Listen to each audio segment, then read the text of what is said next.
Good morning class. हम लोग अपनी वीडियो को आगे कंटिन्यू करते हुए हम अभी तक कई सारे देवी देवताओं की पर्यायवाची पढ़ चुके हैं। ये लगभग लास्ट सीरीज है हमारे देवी देवताओं की। फिर पांडवों की भले हम लोग पढ़ेंगे इनके नाम से, पांचाली की या फिर अर्जुन की या कुंती की, बट कर्ण की, बट अभी देवी देवताओं की सीरीज में संभवतः यहाँ पर। ठीक है, चलिए शुरू करते हैं। तो पहले बात करते हैं माता लक्ष्मी की। हमारे हिंदू धर्म में माता लक्ष्मी को धन की देवी देखा जाता है, सुख समृद्धि की देवी के रूप में देखा जाता है, विष्णु भगवान की पत्नी के रूप में देखा जाता है और माना जाता है कि इनका जन्म समुद्र मंथन के समय हुआ। ठीक है, कुछ बेसिक जानकारी। हाँ, कमल के, गुलाबी कमल के आसन में ये बैठी रहती है। चलिए हम देखते हैं। लक्ष्मी सिंधुसुता, सिंधुजा, क्षीरोद, समुद्रजा। जा का और सुता का मतलब होता है पुत्री। सुता और जा दोनों का ही मतलब होता है पुत्री, और सिंधु का मतलब होता है समुद्र। तो समुद्र, सिंधु सुजा मतलब समुद्र की पुत्री, सिंधुजा मतलब समुद्र की पुत्री। क्षीरोद का मतलब भी क्या होता है? समुद्र। जैसे लिखा है क्षीरोद तन्या, तो इसका मतलब भी क्या? तन्या का मतलब भी क्या होता है? पुत्री। इन तीनों का ही मतलब होता है पुत्री। तो जो जो आपके समुद्र के पर्यायवाची होंगे, या जो जो पुत्री के पर्यायवाची होंगे, जब उनको साथ में मर्ज कर दिया जाएगा तो किसका पर्यायवाची बनेगा? माता लक्ष्मी का पर्यायवाची बनेगा। ठीक है, यहाँ तक बात समझ में आई आप लोगों को? समुद्र की पुत्री लक्ष्मी। जैसा हमने कहा कि विष्णु भगवान की पत्नी है, तो विष्णु प्रिया, विष्णु को प्रिय कौन होगी? उनकी पत्नी होंगी। पद्मा या पद्मासन, तो पद्म का मतलब होता है कमल का फूल। तो जिसका आसन क्या हो? कमल का फूल हो, तो पद्मासना। कमलासना यानी कमल जिसका आसन हो, या कमलालया मतलब जो कमल पर बैठा हो। जैसा मैंने कहा कि विष्णु प्रिया या विष्णु वल्लभा, वल्लभा का मतलब भी पत्नी होता है, प्रेम होता है। तो विष्णु की पत्नी है, चाहे विष्णु वल्लभा कहलाए और चाहे विष्णु प्रिया कहलाए। ठीक है, अब आता है श्री। जैसा हमने कहा कि हिंदू धर्म में माता लक्ष्मी सुख समृद्धि की, ऐश्वर्य के बारे में। श्री संस्कृत शब्द है, ऐसी देवी जो धन संपत्ति देती हो। तो कौन देता है? लक्ष्मी देती। लक्ष्मी का नाम ही धन है भाई। ठीक है। चंचला, हाँ, हमारे बड़े बुजुर्ग कहते हैं कि चंचला जो है, लक्ष्मी जो है स्थिर नहीं है, आती है जाती है भागती रहती है, और हम लोग भी अपने जीवन काल में देखते हैं। तो जो चंचल है वो कहीं टिकता नहीं है। जो चंचल है, चपला है, रमा है, इन तीनों शब्दों का मतलब होता है जो विचरणशील हो। अगर आप थोड़ा सा अपने काम का ध्यान नहीं रखेंगे तो लक्ष्मी आपकी चली जाएगी। कमला, कमल के आसन में बैठती है। जैसे एक कथा हम सुनते हैं कि समुद्र मंथन से माता लक्ष्मी का जन्म हुआ, उसी तरह एक कथा हम और सुनते हैं कि एक ऋषि थे भृगु, उनकी पत्नी ख्याति और राजा भृगु की संतान के रूप में लक्ष्मी का जन्म हुआ, जो कहलाई भार्गवी। और इंद्रा भी लक्ष्मी का एक स्वरूप है। ठीक है, हमको लगता है यहाँ तक हमने आपको सुनाने का ठीक प्रयास किया होगा। अब आते हैं माता पार्वती।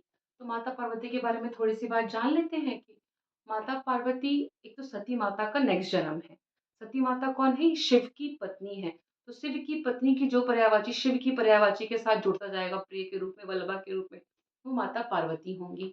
और जैसा कि हम जानते हैं कि हिमालय की पुत्री है और मैना इनकी माता का नाम है। तो जो भी आपकी हिमालय या पर्वत का पर्यायवाची होगा, सितु, जिसमें कि हमने जैसे यहाँ देखा कि जा जुड़ जाए या तन्या जुड़ जाए या फिर सुता जुड़ जाए हिमालय की पर्यायवाची में, तो क्या बनेंगी? माता पार्वती बनेंगी। और आपको पता है कि माता पार्वती के दो पुत्र, एक कार्तिकेय और दूसरे गणेश भगवान। चलिए देखते हैं।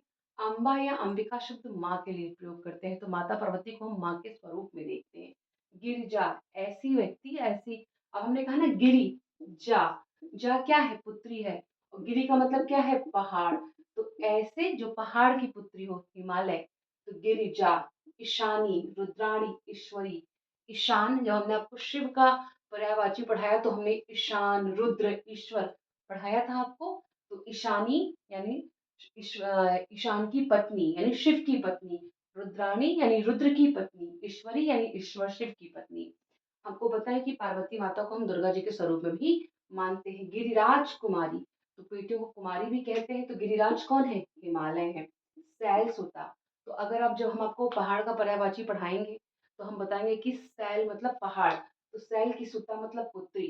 तो सैल सुता पार्वती। मैना सुता, मैनाक उनकी माता का नाम था, तो मैनाक सुता मतलब क्या है? पुत्री। सती, जैसा मैंने कहा कि उनका जो पिछला जन्म था वो क्या था? पार्वती का सती के रूप में था। शिवा, शिव से बनी शिवा। भवानी, भवानी ऐसी माँ जो कल्याण करती है। आर्या ऐसी देवी जो श्रेष्ठ हो, तो माता पार्वती तो श्रेष्ठ होंगी ही। अभया, अभया हमने दुर्गा माँ का ही पढ़ा क्योंकि दुर्गा यहाँ पर है ऐसी माता जो अपने भक्तों को अभय प्रदान करती हो, भय से मुक्त करती हो। सर्व मंगला जो सबका मंगल करने वाली हो। मृडानी, हेमवती, हेम का मतलब होता है हिमालय से, वती मतलब पुत्री, हेमवती मतलब पार्वती।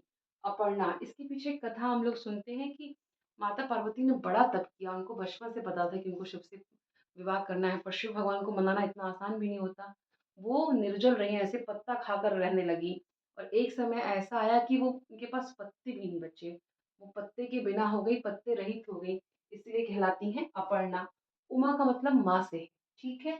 गौरी पार्वती के एक स्वरूप को कहते हैं जो बहुत सुंदर गोरा स्वरूप है, इसलिए गौरी गोर से बना है। आप जब पढ़ते होंगे करुणावतारम संसार सारम तो उसमें आप देखते होंगे कि जो शिव का स्वरूप है कपूर की तरह गोरा है, वही तो हम कहते हैं ना कपूर गौरम। तो शिव भी कैसे गोरे हैं, कपूर जैसे गोरे हैं। उनकी पत्नी भी कौन है, गौरी पार्वती, जो उन्हीं के समान गोरी है, ठीक है। सरस्वती, इनके बारे में कुछ हम लोग डिस्कस कर लेते हैं। जैसे माना जाता है कि पुत्री के रूप में भी देखते हैं, हालांकि हम जानते हैं कि माता सरस्वती को हम ब्रह्मा की पुत्री कम और पत्नी के स्वरूप में देखते हैं।